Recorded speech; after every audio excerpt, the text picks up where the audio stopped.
We are live. Hello. We're here again. We are live at the Paramount Theatre again. It's been a little bit now since the film festival, but we're back at the Paramount Theatre because we are celebrating the 70th birthday / anniversary of this place. We're going to be chatting with a few different guests today. First up, Hi, I'm Terry Ann. Terry Ann Wilson. Terry Ann Wilson, thank you for joining us today. Tell us a little bit about how you are connected to the Paramount here. Well, I've been coming here for many years. I saw my first film roughly over there, a few seats. It was Star Wars, and it was the introduction of my kind of princess, I think. Oh, that She was the princess I needed, somebody that could find her charge. way around, take charge. Yeah. You Tell give the off Leia vibes. Oh, that's a yeah. compliment, Carrie. Totally. Yeah, I think that was really exciting. I remember as a little girl because, mostly you get handed dolls that are very beautiful and maybe dressed in a white dress too, but that was just something altogether different and Don't exciting. wield a blaster very often. Yeah, well, the blaster was the thing, and in the garbage thing and telling those boys what's what. I had older brothers, so that was really, I was like, oh, things can be different. Was that the movie that really made you fall in love with film in general? I think that I just fell in love with film over time. I think it has just been something really important to me, and then something really important to somebody that was important to me. And I think that when those two things happen, it's kind of like a match that's meant to be. And I grew up around film because my dad was a passionate lover of film, and he believed in bringing film to everyone. Films are for everyone, and he loved gatherings. Mm-hmm. And so what is a film being screened in a public theater but a gathering and a meeting of minds? And he instilled in me, his name was Doug, and from the time he was even a really young man living in North Bend, he used to run down. He'd made relationships with the people that ran the theaters, and he would run down and pick up a film reel when the theater was done with it, and he'd crack a deal with them if they had enough time before they had to ship it back out or back to the distributor or down to its next leg, which was usually San Francisco, actually. Really? Or Seattle, yeah. And so he would get those film reels and run down, pick them up, and then that night he would screen them in North Bend. What time? Tiny little town. This? The 60s, 70s? Yeah, like the 50s, the 50s, 60s. My dad was born, post-war baby. Grew up in the Fraser Canyon. Grew up happy. Grew up having in fact, my dad had many adventures, and so films like Stand By Me, for example. Especially that scene with when they're running on the train trestle and trying to outrun the train. That's like autobiographical stuff for my dad. Like that's a whole other family story. Oh. But yeah, he grew up in the canyon, playing and exploring and fishing. And what he always remembered the most was getting to see the films. And before him, somebody else had brought films into the community. That person, I don't know who they were, but he had told me about those stories. And when he came to Kamloops, he and a couple other people decided that they were going to found a society. And that was the KFS was born. Yeah. You- And then my next memory of a movie here at the Paramount would have been Grease. Cool. Which and then another chip on the table of I love movies. This is amazing. What am I seeing? What is this? Those are both classics too. Yeah. And I still remember my mom and my dad trying to distract me during the makeout scene at the drive-in. How did they try to distract you? Oh, are you having a good time? Like this kind of stuff, offering me sweets, and I'm suddenly they're handing me candy, they're handing me popcorn. But I can still remember why was that boy's foot hanging out of the car? And then suddenly I'm looking at candy and popcorn. So they always they gave me early primers in why we need to manage media for kids, which is really interesting. But they also exposed me to a lot of film, and Dad exposed me to world cinema from the time I was very young. And I remember Cinema Paradiso specifically. And so when I had the honor of getting to pick themes for the murals, I got to pick Cinema Paradiso. That's so cool. And his best friend, Brian Mitchell, who was one of the founders, he picked Strictly Ballroom.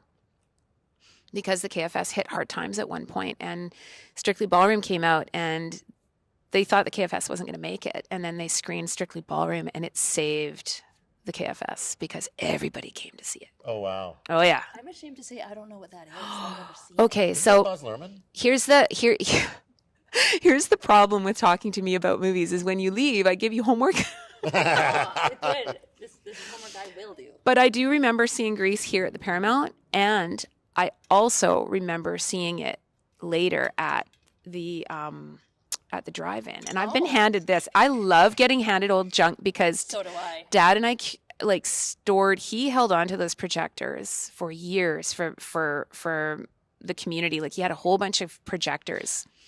And now those ended up now with the KFS. He was finally able to give them back to the KFS at one point, but he was the projectionist for the KFS for many years, right? So he had projectors, and he would take, when the projectors started to get kind of rare or hard to find, he would start taking pieces of other ones to keep the ones he needed working. And so in the end, he ended up with a bunch of those. But wow, over what's the oldest projector he has? Oh, he probably, well, no, they're all handed over to the KFS. So the KFS has them all now, but there would be some that date back to like the 50s. Yeah. Yeah. And then I have, I don't know, it just depends. Like you see this old stuff sometimes kicking around, and people don't necessarily know what it is anymore. Like if you went to a bric-a-brac sale or something and this was sitting there, people would be like, oh, is that a radio or a... It looks like a microphone that like Marilyn Monroe would speak into. That's Yeah. A little bit, yeah. But it's a larger one. But it's yeah, you can see where it would have hung and it would have hung yeah, on your car. on the window. For people who've never been to a drive-through or like have no idea of this concept, you would drive. It was like sort of a big parking lot. You'd put your car, you park your car, and then there'd be a big screen, and then at each sort of stall there'd be one of these speakers hanging, and you'd pick it up, and it would hang on your door essentially, or your window. And then your radio station, right? Is a certain radio station that you'd have to tune No, into? that's Yes. well, the- sometimes, but originally it was just through the speaker, wasn't it? Well, you would tune in, you would plug I remember in. that when Yeah. I was in the 90s. That was the new thing. Yeah. That was the new 'Cause thing. I'm young. Yes, exactly. That's when We they don't know how we started. used to do it old well, school. you know, these were a bit of a target for vandalism too, right? Because I if you guess, showed yeah. up in the night and nobody was there, like you could put the projector in a big lock facility, but these would all be sitting out on their hangers, and you know, it didn't take much to, but they would get damaged, and the sound was notoriously poor because, as you can see, this is there's lots there to go wrong through the weather and the cold and the Can't even this get and stereo out of that. It's one speaker. yeah. So That's another thing. Like, that's when the what radios if you came in. go to- I guess drive-ins wouldn't be open in the winter. Not necessarily, but it depends on what climate and where you True, were, and true. because you could.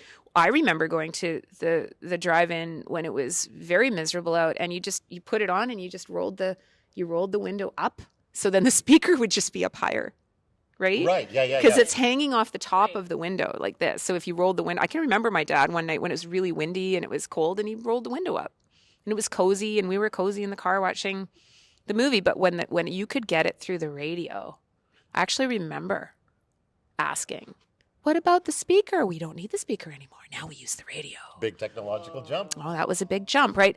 And that's the one thing you can always count on with movies as an invention. Is like, I used to teach film studies at the post-secondary level, and I loved teaching film studies, and I loved the wonder that people would have for it, and the curiosity that it would elicit. And everybody has stories about movies or how they've impacted them, and there's something really that we lose and can never get back when all we do is sit at home and watch stuff through the screen. Now we have become like the Lady of Shalott, and we're just looking into a hand mirror, reflecting back to us inside of the echo chamber of our own propensity for confirmation bias, and I'm only going to agree with what I think, and you get yourself. I'm not slagging that. It feels great. It's convenient. It's available. It's probably more affordable for a lot of people, and accessible for mothers and people that are stuck at home for mobility things. But if that isn't the case, and even if it is, we owe it to ourselves as communities to get out and screen films in public together so that we can talk about these things and ponder these things together and have these shared experiences, because movies make they make really big emotional impacts and really big life impacts, and they help build empathy, and they help build compassion, and they share perspectives. And sometimes if we exist in that little echo chamber of our own, we don't get to visit that anymore. And Yeah. I want to just Yeah. really quickly get you back on the murals, because it sounds Oh, like yeah. you're got some connection to those, and I've never personally known sort of how they came about.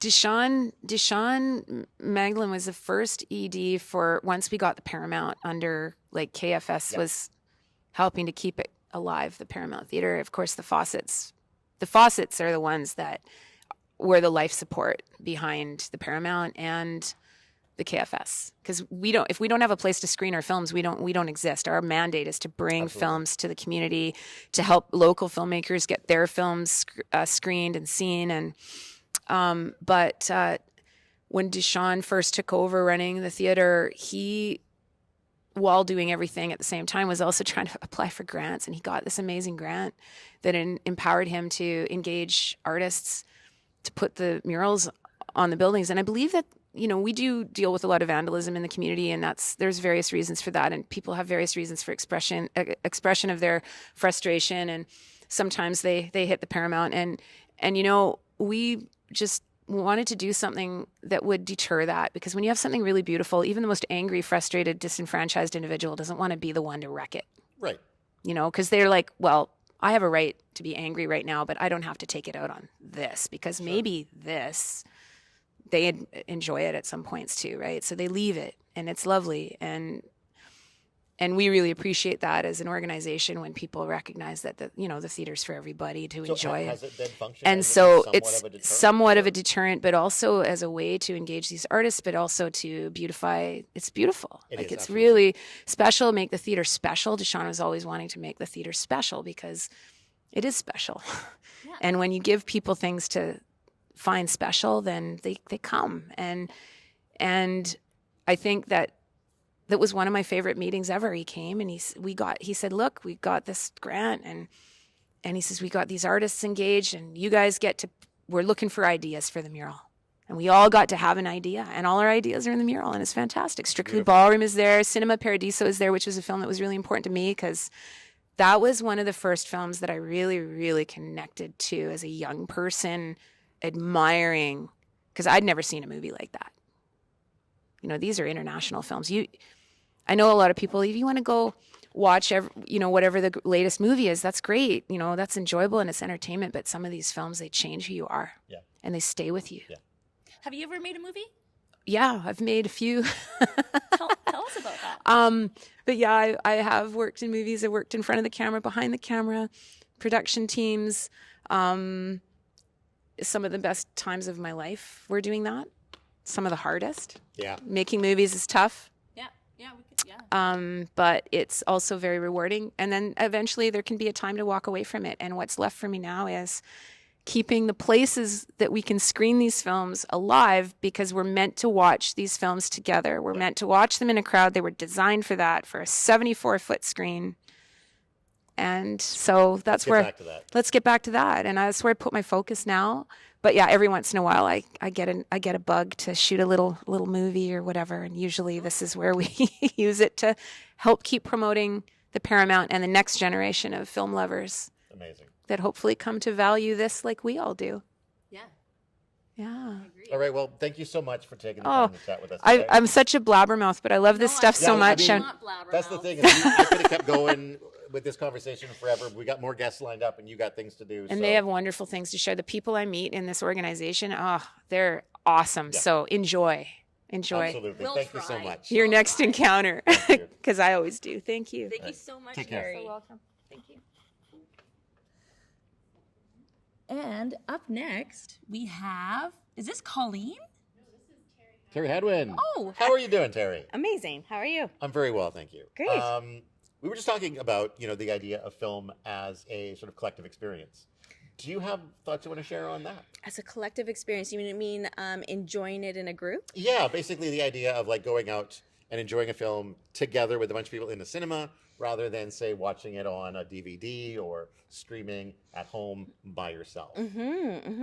I enjoy both, really. I mean, I love being able to snuggle up on my sofa with my cozy blankets and my pajamas and my dog. You can't bring your dog to the theater. I mean, there's that whole element, right? I mean, or when you're wanting to maybe have a glass of wine and that type of thing. And don't get me wrong, you can have a glass of wine before and after with your friends.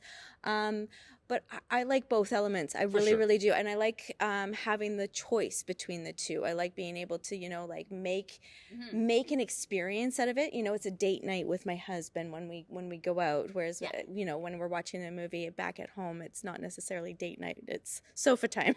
Right. Just downtime. But yeah, I think, I think that enjoying a movie, especially comedy. I love like watching comedy with other folks because, you know, hearing their laughter at elements that you didn't necessarily think were funny. Right. And I'm always I'm a snorter when I laugh. And make her laugh. And so I think that almost gets the rest of the crowd going because they're laughing at me now. I do know from theater experience that like having a very loud laugher in the audience helps propel the rest of the audience, almost like gives them permission to be loud. I can remember taking my friends' little ones to see Frozen, and they had never seen a 3D movie before. Oh, wow. You should have seen the reaction on their face. Like at the very beginning, they had a Mickey Mouse short where he came through the screen. And the little stood up. She turned to the rest of like the theater to like engage with them. She's like, "Did you guys see that?" It was fantastic. And she like thought it was a group activity. Like she was just like, "Wow, man, my mind is blown. How are you guys feeling about this?" It was great. Yeah. Yeah, it was cute. Yeah. So having those group experiences, would you have that back at home? No, you wouldn't. So yeah, you got to get out to theater. You absolutely do. Yeah. Mm-hmm. Thoughts on the Paramount Theatre? 70 years of this building being around and being a showcase for film. I love everything about the Paramount Theatre. Absolutely everything. I work across the street, so I see it every single day. And I think of how fabulous it is and how lucky we are to still have this. I was born in Kelowna, and they had a super unique, great theater downtown. I remember going to see films there when I was in grade school. And it's been made into a brew pub. And I mean, like, how many brew pubs do we need? Like, sure, we need our staple brew pubs, but we need at least one theater. And it was an old theater? Yeah, it was a beautiful old theater. Yeah, and they kept the great marquee sign outside, but it's not the same. And I just feel like we are just so lucky to have something like this here. It's not like they're a dime a dozen. I mean, not every community has these, and we should be celebrating what we have here for sure. I was pretty, I don't know if I was like super emotional, but I was a little sad when the Odeon shut down. My grandfather's Lou, so he's a projectionist. He was a projectionist at this theater, but he also at the Odeon. So I have memories here and there. Right. But yeah, I was like, oh, it was just a little. Actually, yeah, It was one block over, right? Across the street and just a smidge over, I think. The restaurant is now. Yeah. It's before my time. No, I'm younger than you. No, it's before my time in Kamloops. Oh. Yeah, sorry about that. Didn't mean to make that mistake, of course. Yeah, no, I was alive, I'm sure. I just wasn't here and aware of it. You grew up in Williams Lake. I did grow up in Williams Lake. Is there an old theater there? So the theater that was the primary theater when I was growing up is not a movie theater anymore. It was converted into, I don't know if it's still running as this, but it was converted into like a live theater space. Then there's the Paradise Theater, which was at one point 2 cinemas, and that was the upgrade from the Alston, which was the 1 cinema. And I think the Paradise is now 4 cinemas. But it is still sort of an independent theater. It's not like a Cineplex sort of thing where it's a big chain. It's a smaller kind of independently owned like this thing. Yeah. I'm really glad that they didn't.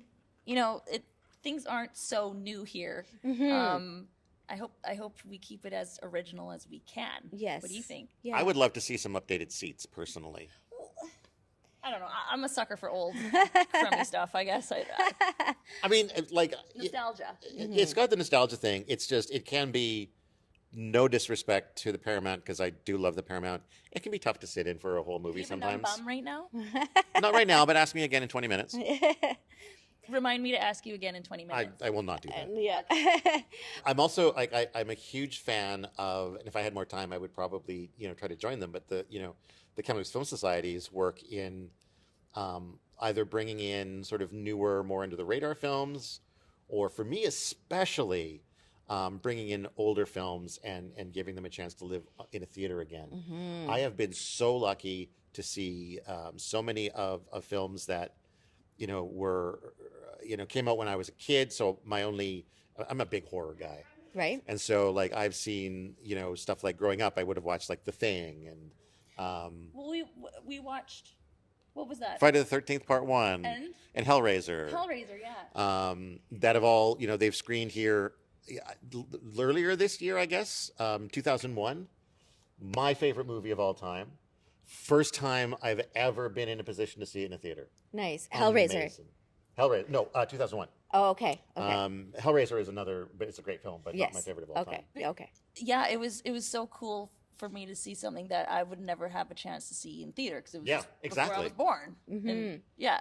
I think that Drunk in a Graveyard does a great job Oh, they're with so good, that, yeah. curating films that they're just like, you know what, people need to be exposed to this. And I think that they garner it probably in a lot of conversations that they have, like when people like, oh, I haven't seen that, and they're probably like, what do you mean? Yeah, exactly. How can we change that? And Sam Terrio is amazing at that, as well as just being like, yeah, people are gonna love this. I wanted to come here so badly when they had Love Actually playing again, because it is my all-time favorite Christmas movie. Yeah. There's never been a Christmas that it's been out for that I haven't watched it. And I wanted to see it in theater because I've never seen it in theater. And I mean, yeah, I was just I was away. I think I was does. yeah, but it's yeah. And so I would agree with you, like it's fantastic when they bring in films that we all need to be exposed to, whether that be new or old. Yeah. Mm-hmm. Yeah. Any final thoughts on the Paramount Film Society, anything like that? I see we have a next guest lined up. So. Yeah, I mean, happy birthday. Absolutely, yeah. Let's make it to 75 and then 100 and all those beautiful milestones. Yeah. I agree. Yeah. Awesome. Thanks for having me. Yeah, thanks for joining us. As Awesome. always. All right. There you go. Brilliant. Oh, do we have someone else coming in? I think she's offering us popcorn. Okay, Okay. well, let's have some popcorn. Why not? Yeah. I'm into that. Thank you. And then we have Colleen. It's the This is the Colleen that you tried to introduce last time. yeah. And this is our historian. Yeah. Is that right? That's right. Very cool. We'll just grab a seat right there. Thank you so much for doing all this research on the Paramount. You're welcome. How long did it take to gather all this? The final project's probably about 2 years. It was 2 years. Yeah, it was in 2023 that Radhika, who was the manager here at the time, not the manager, but a manager, asked, I was ushering, and she said, I think this place is got near to an anniversary, and I guess looking at my vintage, she thought I might know something about that.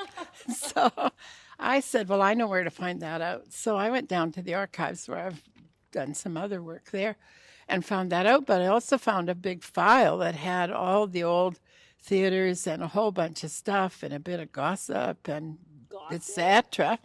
And so intrigued, and so I thought, I wonder when movies first started in Kamloops, because I went to the Capitol Theatre and to this one. So that started me. So when did movies first start in Kamloops? And I found out that it was in 1908, and I got busy. And it gets better. The story gets better, because bunch of guys got together in a warehouse, and they had this crank projector where you crank it, makes a terrible noise, but it showed 18-minute silent films. Okay. And so you can just imagine they've got this projector with nitrate film running through it against a hot lamp. They're sitting on wooden benches, undoubtedly smoking and drinking beer. A little bit flammable. And you just wonder. So then so I was working away on this, and one of the really tricky parts of putting the story together was the various film companies, the companies that actually owned the theaters and hired the staff, all had their particular names for their theaters. And so they came into Kamloops, and over from 1912 till about 1957, they built and bought different buildings, and sometimes the same building would be named something else. So, for instance, they built the Empress Theatre on Seymour Street, and eventually somebody else bought it. It became the Capitol Theatre, and so on. So trying to put together all of this, I had a friend and I, we sat down and tried to make a chart, because it was really difficult. And there was the Empire Theatre and the Empress Theatre and so on and so forth. So on it went. And then one day my sister said to me, I used to get apples from an apple orchard out in Rayleigh, and that guy was a projectionist in Kamloops. And I think Olga Palmer knows him very well. So she called Olga, and Olga, she found. So that was your grandfather, Lou Tessier. And so I started meeting with them to kind of find out a bit more about the Paramount, and then found out that he had a wealth of information of how projectionists had to put together films, and how they, all this splicing and carrying on that went on. So I've actually done two projects. One is the Tessier career, demonstrating the evolution of projection techniques over time, which didn't evolve very much over time until about the late 70s. Digital. Yeah. Well, the digital is where we are now. Yeah. But, and then I met John Bishop through Lou, and he used to be the manager here, and he was the manager when they twinned this place from 1,000-seat theater into 2 theaters. Okay.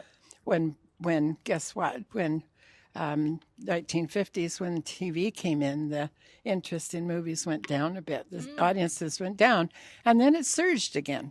I think people found that, because at the early TV, you probably won't remember, but you only got it at 6 o'clock at night. You got the news and maybe one thing else, and it was one channel, and it wasn't on all day, and it didn't talk to you all day long like they do now. It would have been a novelty at first, like, this is really cool, but then, like, after a couple of months, it's like, well, it was, we used to get the news when you came to the Capitol, for example. During the war, we got the news. We'd get about 15 minutes of news, world news, and then we'd get a cartoon, and then we'd get the main movie, and so it was like having that same newsreel in your home.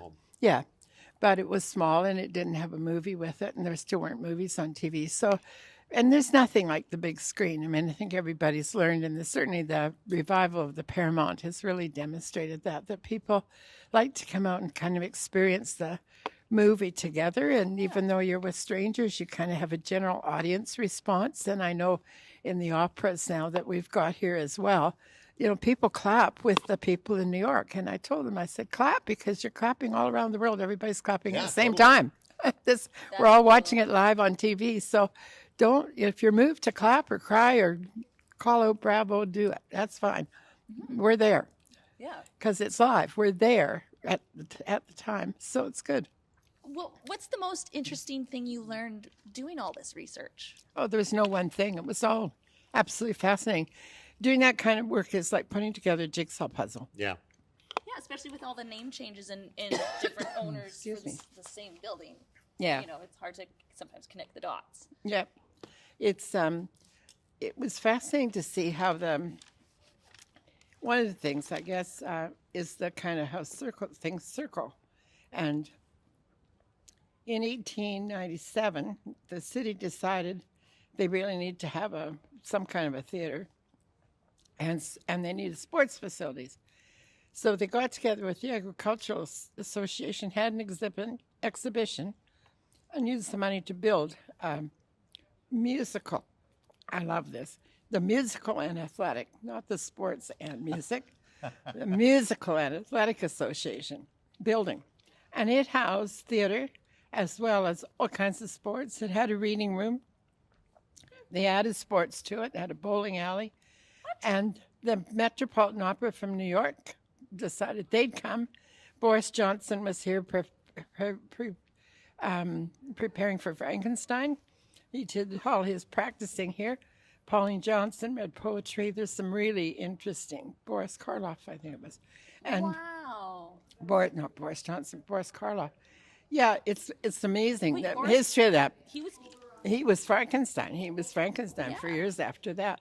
And then when the Metropolitan Opera was on tour, they decided to come here. So they took the sign down, turned it over, painted the Opera House, and put it up. And then it was such a success, the Boston Opera came. Wow. So it's incredible. But really interesting is it burned down in 1932. The firemen were all at a dance with the nurses, so they arrived in their tuxedos to put out the fire. That would have been a great photo opportunity. Probably are some photos somewhere, but So all of your hard work in digging up the history of the Paramount is currently at the museum. some of it's there, Yeah. and her grandpa Yep. found this old projector. Her dad has restored Yes. it, And and it's also there's- amazing. Those are old speakers right there that Yeah. came from my From the house. drive-through. Oh, Drive those in. should go to Drive in, them. drive through, Those drive in. should go down. Yeah, actually, I hope it's not too late. Maybe I No. have 3 of them. Oh, that would be I wonder- great. I wonder if we could just put that in the museum. Oh, absolutely, absolutely. All right. Well, thank you so much for Yeah. taking so the much. time to chat with us today. But there was when I started doing this research, like finding out about the Paramount, I had no idea what evolved to this. Oh, right, the And sort to of big this kind of celebration and the museum. and- And, we had so much that, and your grandpa has stuff, and your dad, and I thought, I wonder if the museum would be interested in this. So we had a meeting with them, and they said yes, and here we are. Very, it's very cool. amazing. Yeah, it's been Yeah. about a year-ish. We've been brainstorming just at Yeah. home. Yeah. We've been thinking So you about tell this your day dad for we're a while. thinking about him, Yeah, thank and you. I'm really sorry he missed the opening, but Oh yeah, no, I think so. The museum, the anniversary for the Paramount will be at the museum for a while, Until September, I believe. Yeah. September 27th. September 27th. Yeah, So just go go to the down there. museum. There's time to go. Plenty of time. Hurry up, or not. You can You take should time. go and that interview Matt, see what he thinks. Well, thank you so much, Colleen. You're welcome. Just to say goodbye, we could end it here, but course. we're gonna run through very quickly with Colette here, because we got to get out of the theater because probably stuff's about to happen because there's stuff happening everywhere. Yes, we have a movie starting at 3:00. Oh my God. Okay, so thank you for letting us get in here and stream and do all this fun stuff. You got Yeah. any final things you want to, and for the popcorn and everything else? Yeah, I mean, it's just been such a incredibly exciting weekend, from everything from the museum exhibition opening on Friday to our open house today. We have some 1955 classic films playing over the weekend. We showed Rebel Without a Cause last night, and Lady and the Tramp is starting here in about 20 minutes. So yeah, just lots of stuff. It's been great to see everyone come out. We need to let the theater get ready for Lady and the Tramp. Yeah, and we hope So- that lots of people will come down to the Paramount and help us move on to the next 70 years. Absolutely. Yeah. Thank you again. Cool. Thanks so much. Bye, everybody. Bye. Bye. Bye, Todd. Bye. See ya. Someone needs to go and hit Grandma. stop You're recording. there. Grandma's usually watching. Oh, Grandma Bobby.